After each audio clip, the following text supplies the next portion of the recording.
So when I started making the notes of this video, I just want to talk about the new patch, what it's done for the game, what it's changed, but the more I read and thought about it, I just got really frustrated, and it's pretty much just turned into a giant rant about the realms of chaos, which is fun. Before we get started, I just want to say I didn't make this to attack CA, so if you go and harass CA themselves or certain individuals that work for CA, that's cringe. Don't do that. I don't encourage that at all. Please don't do it. It's really stupid. It's not going to fix the problem. I'm making this to try and understand and help you, and maybe even CA understand why the Realms of Chaos has been so poorly received, and why these changes nearly 2 months after the initial release might not be able to fix the massive damage that's already been done, not just to Warhammer 3, but to CA and Total War as a franchise in general. So first, let's just go over what the patch actually changes. First of all, there's a bunch of fixes for crashes and glitches, which are all great, so no complaints there. Time will tell if that's everything for now, but it's a good chunk of progress. You can't really knock them for improving the performance of their game. You can shit on the Realms of Chaos all you want, but improving the game, it's pretty good. That being said, trying to blame Warhammer 3's issues on technical problems is just factually incorrect, and we'll come to this in a little bit. Gameplay mechanics, as we've been teased, the game is seeing the most change. First and foremost, the Realms of Chaos campaign is now being changed so you can actually play it as a sandbox in a sandbox game, which is, just a revolutionary idea. That being said, there are some kind of large caveats to this. First of all, you can build protection buildings, which will prevent the rifts from appearing in that specific province, which is really good. This means you can expand your empire, you don't have to worry about the rifts appearing and then having to move heroes to pay for them to be closed, or have armies waiting to close them via a battle, have demon armies coming through and screwing you over, and really making it so that when you're over expanding, you're really just making the game harder for yourself. So that's a really good change. Of course, the rift will spawn when there isn't any of these buildings, so demon armies may still wander into your lands, but it's going to be much more manageable and on your borders, so you should be defending those anyway. Also, a few minor changes, like demon lords don't receive negative traits for their home realms, which is obvious, and any negative traits are removed upon beating the survival battle. Kind of begs the question why these negative traits in the game to begin with, since, well, like they're only going to be affecting you for like 10 turns or something, which is just very strange, but I digress. And you can now banish Bellicor instead of recruiting him to your faction upon beating the campaign, which is nice for some lore-friendly playthroughs and give you some bonuses for your time post, well, not post-campaign, but post-story, I suppose. Now the final change, and honestly, I have to say, it's pretty good. It's not great, but it's pretty good. So when the AI is about to fight the final battle at the Forge of Souls, you get the option to intercept them and TP there, and if you battle and beat them, they get all of their progress of all of the souls reset, and they have to start all over again. Really, really, really good change there. This means you can fully ignore the rifts and simply stop the AI at the last second, allowing you to more or less play the game as a full sandbox experience, as long as you keep your main army healthy and able to intercept around a turn 120. This does mean you'll need to keep that main army available, healthy, and at peak physical performance, and if a bunch of factions are ready to beat the campaign at the same time, you're going to have to fight a lot of these battles one after the other, which could be pretty trying on the same army if you haven't got a ton of replenishment. So of course it's not perfect, and it'll take your legendary lord out of action for a couple of turns around the 120 mark, as I said, but compared to the up to 60 turns all the realms can possibly take added up together, this is a really large improvement, so very well done there. Now these changes are all well and good, but you're basically ignoring the mechanics of the entire Realms of Chaos campaign in favour of a sandbox experience. And that's obviously great that you have the option to do that, but it's rather telling just how poorly received the Realms of Chaos has been. Now I know the Realms of Chaos can't possibly be a complete sandbox because Immortal Empires is going to be the complete sandbox. It was just that way in Warhammer 2. You had the Vortex campaign and then Mortal Empires, and Mortal Empires was a sandbox, whereas Vortex had a little bit more story. But a couple of counterpoints to that argument. First of all, we have no information about Immortal Empires. We know a few things about the map from the leaks that we saw, but we don't know the official size of the map, the official number of factions that aren't playable. We don't know when it's coming, which is the most important one. It could be in a few weeks, it could be 6 months, it could be in a year. We have literally no idea. There's been no information about this communicated to us, even in this patch. And secondly, let me take you back to a campaign I just mentioned. This is, of course, the campaign that Warhammer 2 launched with, and it featured a race to collect as much as a certain type of currency as you could and complete a series of rituals that involved chaos coming to stop you before heading off to one big final battle versus several waves of enemies. That sound familiar? Well, it should, because that just describes the Realms of Chaos campaign in pretty much the exact same words. When we have a close look, we can see how the Vortex was designed around the sandbox gameplay rather than attempting to be too much of its own thing. So in the Vortex, you had to expand to collect as much currency as you could, because the currency was only available in certain settlements, and the more of these settlements that you owned, the faster you would accumulate this currency, and the faster you'd be able to complete the rituals, and the more head you would get in the campaign. It worked really, really well. All 4 factions and their 2 legendary lords were all trying to do this exact same thing, capture all of these different settlements and get ahead in the race to complete the rituals. This paired the story wonderfully with the 4x gameplay of Total War.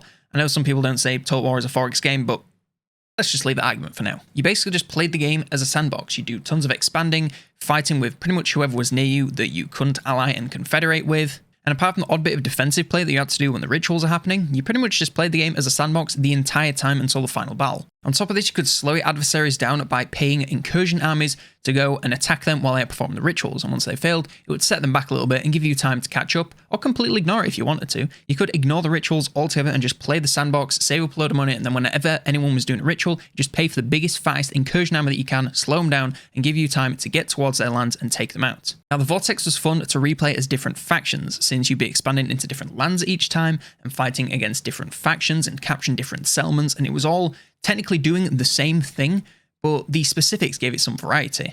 Compare that to the realms. What's the difference between, say, Kislev and Khorne?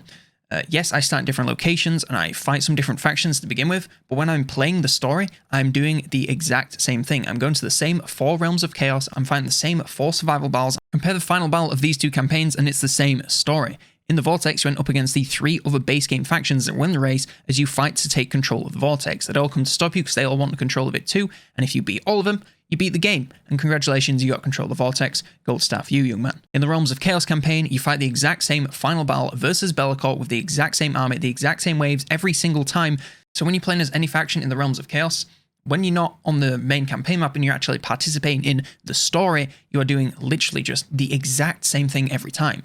You start to see a pattern. The basic description of these 2 battles is very similar. You go and fight versus waves of enemies and just about manage to come through the other side. But when you look at them, they are totally different and one has a lot more replay value than the other. Because in one of them, you fight against different armies depending on what faction you're playing as, which is really fun and adds even more replayability to this campaign. And as a final point, the Vortex campaign also had factions that weren't participating in this race. In fact, I would go as far as to say that it had more factions that weren't taking part in this race than it did that were taking part in this race. So both the Vampirates and the Tomb Kings had their own objectives, as well as factions from Hunter and the Beast, Shadow and the Blade, Warden and the Paunch, Twisted and the Twilight, and Silence and the Fury, as well as free LC lords like Imric, Thoric and Rapons. This gave the game a bit of variety in an already varied campaign, as you could just ignore the race in favour of a different objective. And this all showed that CA know that doing even slightly the same thing over and over again gets pretty boring and shows a real lack of creativity.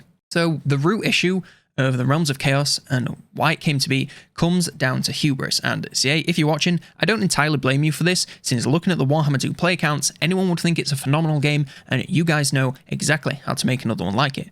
Hell, me, and I'm sure a ton of other Total War channels had a ton of faith in you to create a brilliant gaming tree and live up to the incredible and honestly impossible amounts of hype surrounding the game. I don't think you could have released anything that lived up to the ridiculously high expectations everyone had. And looking back on my review, I gave it a 9 out of 10. Honestly, the first time you play the campaign, it probably is a 9 out of 10, because the first time you play it, it is so fun. Oh my god, I'm going to the Realms of Chaos. Oh, this one's green and, you know, I keep taking attrition. That's fun. This one's red and I have to fight people. This one offers me different rewards. And then everyone hates the Realm of Siege, but you know, it's also there. And then the final battle against Be'lakor, and then recruiting them into your faction. It's really cool the first time you do it.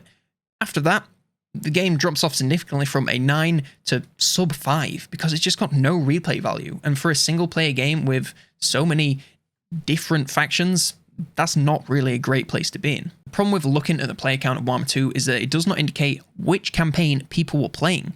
So I did a YouTube poll a few weeks ago where I asked people which campaign they played in Warhammer 2, and it was almost overwhelmingly tilted towards Mortal Empires, with only 19% saying they played half and half or more of Vortex. So the astronomical player count gave CA the impression that people loved the narrative in the Vortex campaign and wanted more of that rather than a sandbox-based experience. They focused on the wrong part of what made Warhammer 2 a success and neglected it in favour of telling the story that they wanted to tell and forcing every player of every faction to experience it every single time. They drastically miscalculated the value of freedom in their game and it cost them dearly, at least in the short term. Warhammer 3 has already experienced lower player counts than Warhammer 2 ever did, and has even been overtaken by the old girl. Now, to be fair, Warhammer 3 also launched about the same time as Elden Ring, which is one of the craziest game launches I've personally ever seen. I did not expect a single-player Souls-like game to hit the top 5 of Steam's most played, and sit in 3rd place for a number of weeks. Alongside this, Horizon Forbidden West has also come out fairly recently, and is being hailed as another masterpiece. What I'm trying to say is the competition has been stiff, so not all of the blame can be laid on CA's and their decisions' shoulders, but it certainly has not helped. Time will tell if this damage will last or if this patch or the eventual release of Immortal Empires will reignite the community's love for the series. Now, I'm definitely hoping it does. I've worked towards this release for a year and dropped my job to part-time to manage the workload associated with making Warhammer 3 content so regularly.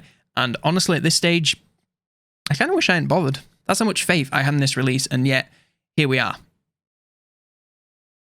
So if there's one thing I want CA to take away from this video, is this. Talk to your community and listen. Tell us what you're working on earlier. Bounce ideas off of us, see what we like and dislike, because at the end of the day, we're the ones who are buying and playing your game. So if you're making something that the majority of us like, chances are it's going to be a success. Now, I'm not saying do everything that's suggested by the community, because God knows if you did that, the game would be even more of a mess than it is. But if the community is overwhelmingly telling you something, it might be worth listening to it, and you should probably consider it. Lastly, as I said at the start, I'm not making this video to call out CA and hate anyone working for them. If you go onto social media and hurl insults at them, then honestly, that's just pathetic, and I do not encourage it at all. Don't do that. I welcome open discussion, but hurling insults at people for just doing their jobs is just stupid. They did what they thought was best, and it just so happens they got it very, very wrong. It happens to us all. Just move on and try to fix it going forwards. I'm still going to make content for Warhammer 3 because I believe that Immortal Empires will at least somewhat resurrect the game, and I want to be ready for that. I still have a lot of love for the series, and I want to see it through to the end, and if that's in 6 months, 5 years, whatever, I'm not going to abandon it just yet over a goof, even if it is this large. Immortal Empires is one of the coolest things to ever be added to a game, and from what the leaks are saying, Immortal Empires is going to be even larger, so I really can't wait to see it. Obviously, I love the Total War Warhammer series. It's literally what the basis of this entire channel is built on. I've played over 1,000 hours of Warhammer 2. I've nearly got 200 hours in Warhammer 3, which is a relatively low number, but I've kind of stopped playing it recently for the reason that I've outlined in this video. So yeah, I'm not jumping from the Total War Warhammer ship just yet, but other games and content is going to creep in there to keep things varied. To be fair, the varied content isn't something that is completely triggered by the Warhammer 3 release. You know, I'm always looking to make different types of videos, different games. I've recently been playing a lot of Stellaris. I'd really like to make a guide for that, but good lord, that game is complicated. I'd love to make some more videos on movies because I absolutely love talking about movies. It's so much fun, and the videos that I make about those are some of like the projects I have the most fun making. And at the end of the day, I started making videos on YouTube because I like it. It's fun, and the guide series, I made them because they were fun for me to make and helped me to learn the game, and if I could help someone else, then that was even better. If anything, I should thank CA for opening my eyes even further to the dangers of building a channel focused solely on one game. If that game fails or dies for whatever reason, then my channel goes with it. So I'll definitely be experimenting with other games to keep things fresh, as a few as well as me. Anyway, that's just about everything I want to talk about. Sorry if this came off as a giant rant.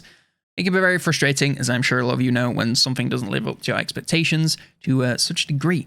So thanks for watching any of the videos that you do watch, especially the ones on Total War Warhammer related. I really do appreciate those of you that give the different type of content a chance. It really means the world to me. Let me know what you thought of this patch in the comments or anything else I've talked about here. Just, as I said, keep it civil. Don't personally attack anyone. As thanks to all supporters, Adam T, Dominic Schmass, and of course Henry Tucker. Love all you guys. Thank you so much. Cannot thank each and every single supporter enough. One more thank you all for watching, and for now, it's been me, Colonel Damneders. I'll see you next turn.